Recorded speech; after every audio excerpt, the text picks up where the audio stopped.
अगर नीतीश कुमार जी ने, जो कि बिहार के नहीं देश के इलेक्टोरल हिस्ट्री में पहली बार हुआ है कि हर विधानसभा में 60 से 62 हजार महिलाओं को 10-10 हजार रुपये चुनाव के दौरान दिए गए हैं।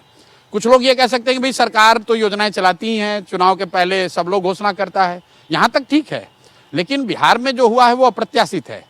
ये चुनाव घोषणा के बाद चुनाव के दिन तक पैसे दिए गए हैं। नहीं, पर सिर्फ पैसे से ही कोई चुनाव जीत बिल्कुल पीके बड़ा मुश्किल है। नहीं, सिर्फ पैसे से आप नहीं जीतते हैं, लेकिन वो अगर आप बिहार जैसे राज्य में एक विधानसभा क्षेत्र में 60 से 62 हजार महिलाओं को 10-10 हजार रुपए देते हैं, और मैंने जो कल बताया सिर्फ 10 हजार रुपये नहीं दिया, उससे नहीं जीते हैं।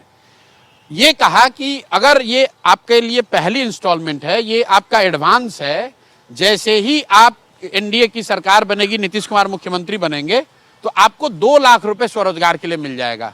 और ये बताने के लिए, करने के लिए, वोट में कन्वर्ट कराने के लिए करीब 2 लाख जीविका की दीदियों को और जो अन्य सरकारी कर्मचारी हैं, चाहे वो आंगनवाड़ी सेविका हो, आशा हो, ममता दीदी हो, शिक्षक हो, विकास मित्र हैं, टोला सेवक हैं, इन सब को एक तरीके से 10 हजार, 15 हजार, 20 हजार, 30 हजार रुपया दिया गया है, वन टाइम पेमेंट। और इनके जरिए ये करोड़ों महिलाओं को, 1.5 करोड़ महिला को 10-10 हजार रुपया दिया गया। आप इतने सीनियर जर्नलिस्ट हैं, आप मुझे देश के राजनीतिक इतिहास का कोई एक ऐसा उदाहरण, एक इलेक्शन बता दीजिए जहां हर विधानसभा क्षेत्र में हर मतदाता को, महिलाओं को 10-10 हजार रुपए दिए गए। 10 हजार की रकम अलग है, लेकिन मध्य प्रदेश में, महाराष्ट्र में इस तरह से हर मंथ पहले तो पैसे ट्रांसफर हो रहे थे। बिल्कुल ठीक बात है। है, तो एक किस्त है, ग्रांट है, यही मैं कह रहा हूं। तो पर मंथ आ रहे थे। भाई, आप मध्य प्रदेश में 2000 रुपए की घोषणा करते हैं कि या 1500 रुपए की घोषणा करते हैं, और उसका आपको राजनीतिक लाभ मिलता है, तो अंदाजा लगाइए कि जब आप 10 हजार रुपये चुनाव के 2 दिन पहले, वोटिंग के 3 दिन पहले दे देते हैं, तो उसका चुनाव पर कितना बड़ा असर पड़ेगा।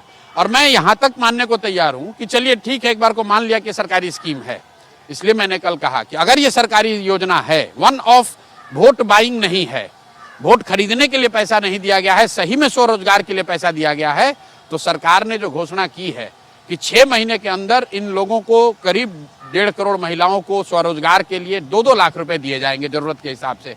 तो मैंने कल इसीलिए कहा कि भाई मान लीजिए कि शायद हम लोग आज हार गए हैं, हम लोग आप पर आरोप लगा रहे हैं, हमारी गलती हो सकती है, आप तो अब सत्ता में आ गए, आपने जो लोगों को कहा है, प्रशांत किशोर को भूल जाइए, आपने लोगों को कहा है कि ये 10 हजार रुपये पहला इंस्टॉलमेंट है, 2 लाख रुपए आपको मिलेगा अगले 6 महीने। दिया ना, आप थोड़ा सा बदमाशी करें उसमें। उन्होंने कहा कि आप कोई, मैंने देखा, उन्होंने कहा कि आप कोई ऐसा जॉब, कोई आप एम्प्लॉयमेंट की कोई स्कीम बताइए, कोई आप क्या काम करेंगे, क्या आप ये 10 हजार, आप अपने 10 रुपए बताइए, 10 रुपए अभी मिल रहे हैं, लोन नहीं है। उसके बाद सुनिए, अमित शाह ने हमारे इंटरव्यू में कहा कि 2 लाख रुपए का लोन है, उन्होंने खुद बयान दिया। अरे भाई, अमित शाह जी बिहार सरकार नहीं चलाते हैं, अगर चलाते हैं तो वो बता दें।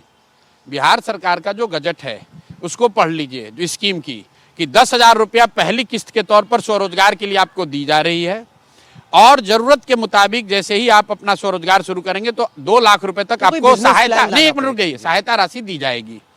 उसके बाद जब लोगों ने ये कहा ये लोन है, तो सरकार ने एक अलग से फिर से गजट निकाला, ऑर्डर निकाला, जिसमें कहा कि नहीं, ये लोन नहीं है, ये आपको वापस नहीं करना है, 10 हजार नहीं लौटाना, 2 लाख 10 हजार नहीं लौटाना है। तो मेरे भाई ऐसा है, आपको बिजनेस प्लान देना पड़ेगा। तो लीजिए, 10 हजार रुपए वोट खरीदने के लिए काफी नहीं है क्या?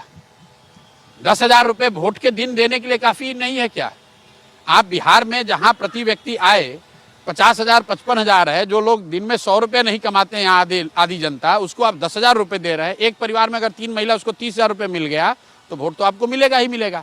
और 2-4-10 लोगों को नहीं दिया, एक विधानसभा में 60 हजार से 62 हजार महिलाओं को दिया गया, वोट के 2 दिन 3 दिन पहले तक दिया गया। अगर ये नहीं होता तो निश्चित तौर पर ये परिणाम नहीं आता। मैं ये नहीं कह रहा हूँ कि सिर्फ इसी की वजह से आया है, लेकिन जो परिणाम आए हैं उसमें इसकी एक बहुत बड़ी भूमिका है।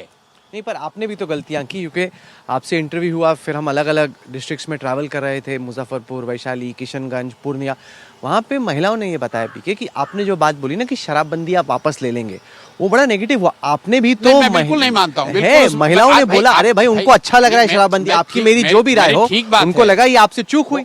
अरे भाई, वो अरे हमको तो 3% वोट मिला है, तो अगर मैं 3% से हारता तो एक बार को सोचता कि वो शराबबंदी की वजह से हार गया। हम लोगों को, जनसुराज को तो जनता ने सिरे से कहा भाई अभी आप समाज में काम कीजिए, जमीन पर काम अभी आप कीजिए। नेट प्रैक्टिस कीजिए जाके। अभी आप नेट प्रैक्टिस कीजिए, काम कीजिए जाकर। तो हम तो रेस में ही नहीं है, तो इसलिए हमारे लिए विवेचना का ये कारण नहीं है कि भाई हमारा प्रत्याशी ठीक था कि नहीं, हमारा बूथ मैनेजमेंट ठीक था कि नहीं। जब आपको 3% 4% वोट आता है तो you are starting from the scratch. भले आपको 20 लाख एग्रीगेट वोट आया है, एक बेस आपको बन गया, चैटर बन गई, लेकिन ये चीज की शराबबंदी की वजह से हार गए, या मेरा कैंडिडेट अच्छा नहीं था, या बूथ मैनेजमेंट अच्छा नहीं था, वो तो फैक्टर उसके लिए है ना, जो कि 2-4-5 हजार से हारा हो। नहीं, पर इस नतीजे की अगर समीक्षा की जाए तो केवल 2 ही कैंडिडेट्स थे जिनकी जमानत बची। मायावती ने तो इतनी एफर्ट की भी नहीं, उनके 5 कैंडिडेट थे जिनकी जमानत बच गई। हम भाई मैं फिर बात वही कह रहा हूँ कि आपके कहने से पहले मैं कह रहा हूँ कि हम लोग तो कहीं रेस में ही नहीं है। बिहार की जनता को प्रशांत किशोर ने जो बताया, जो जनसुराज ने बताया, उसको वो सुनने में अच्छा लगा, लेकिन उस ऐसा पर उसने क्यों वोट हुआ? नहीं आपने दिया। क्या एनालाइज किया? इसलिए कि अब क्या एनालाइज किया वो तो समय के साथ करेंगे, लेकिन जो एक मैंने पहले भी इंटरव्यू में जो कहा था कि 30-40 सालों से एक जो व्यवस्था यहाँ बनी हुई है, it is very difficult to crack it in one go. May be we thought कि we can crack it in one go, नहीं हुआ, कोई बात नहीं है, फिर से लगेंगे। नहीं, पर जैसे बीजेपी वाले हो या कांग्रेस वाले हो, वो तो एक तरीके से हंसी रहे ना आप पे। वो नहीं, हंसे तो क्या दिक्कत है भाई, बीजेपी जब बनी थी, बातें अच्छा कर मेरे रहे भाई, आप कांग्रेस को बता अरे देते भाई ऐसा ऐसा करो है, वैसा करो, ऐसा- खुद आजमा तो के देख चलो लिया। ठीक है ना भाई, इसी बीजेपी को 10 जगह हराने में भी तो कंधा लगाया होगा। यही बीजेपी जब बनी होगी, उनको भी तो कभी 2 सांसद आए थे। जब पार्टियां नई बनती हैं, जब आप कोई नया प्रयास करते हैं, इस तरह का कोई ऑडेसियस आप अटेम्प्ट कर रहे हैं, तो उसमें आपकी हार हो सकती है और बुरी हार हो सकती है। महत्वपूर्ण यह है कि क्या लोग बिहार में प्रशांत किशोर को, जनसुराज को गाली दे रहे हैं। मैंने कल कहा कि भाई वोट नहीं मिलना ये कोई गुनाह नहीं है, मेरी गलती हो सकती है, हमारे प्रयास में कमी हो सकती है, लेकिन प्रशांत किशोर ने, जनसुराज ने कोई गुनाह नहीं किया है। हमने यहाँ समाज को समाज में जातियों का जहर फैलाने का गुनाह नहीं किया है। हमने समाज को हिंदू मुसलमान के नाम पर बांटने का गुनाह नहीं किया है। हमने लोगों को पैसा देकर वोट खरीदने का गुनाह नहीं किया है। हमने यहाँ पर लोगों को बेवकूफ़ बनाने का गुनाह नहीं किया है। हमने अपनी ओर से प्रयास किया, समाज को कुछ बात समझ में आई, कुछ नहीं आई, हम फिर से और बेहतर प्रयास करेंगे। नहीं, क्योंकि आप खुद रणनीतिकार रहे हैं, तो आप स्ट्रेटेजी क्या चेस बोर्ड पे ठीक मूव थी, क्या गड़बड़ थी, वो आप पहले करते रहे। अब मैं आपसे पूछना चाहता हूँ, जितनी दफ़ा भी पीके आपका हमने इंटरव्यू किया 2015 के बाद, हर दफ़ा आपने कहा कि जो भी नेता है, आपने प्रियंका गांधी के लिए बताया 2017 में यूपी में कि गलती कांग्रेस से हुई कि लड़ी नहीं। आप बहुत उनको कन्विंस कर रहे थे कि लड़ो लड़ो लड़ो, लड़े नहीं, लेकिन वो राजनीति लड़ी में नहीं आई। नहीं, वो लड़ी भी नहीं। नहीं, 17 की तो बात ही अलग है। 17 में प्रियंका गांधी राजनीति में ही नहीं थी। आपने 2 चीजें मुझे बड़ी क्लियरली बताई जो मुझे याद है। एक ये कि बड़ा क्लियर होना चाहिए कि चेहरा कौन है, कि जनता किसको दे रही है, और दूसरा ये कि भाई लड़ जाओ खुद। जो आपने कोच के तौर पे बाकी बैट्समैन को सलाह दी कि उनको बैटिंग कैसे करनी है, ये ना करना क्या आपकी बहुत बड़ी चूक थी? नहीं, देखिए, अब with the benefit of hindsight आप 10 चीजें कह सकते हैं कि क्या चूक हो सकती है, क्या चूक हुई, लेकिन नहीं, अब तो है आपके नहीं, बेनिफिट ऑफ मैं वही मैं कह रहा हूँ, with the benefit of hindsight now you can say that.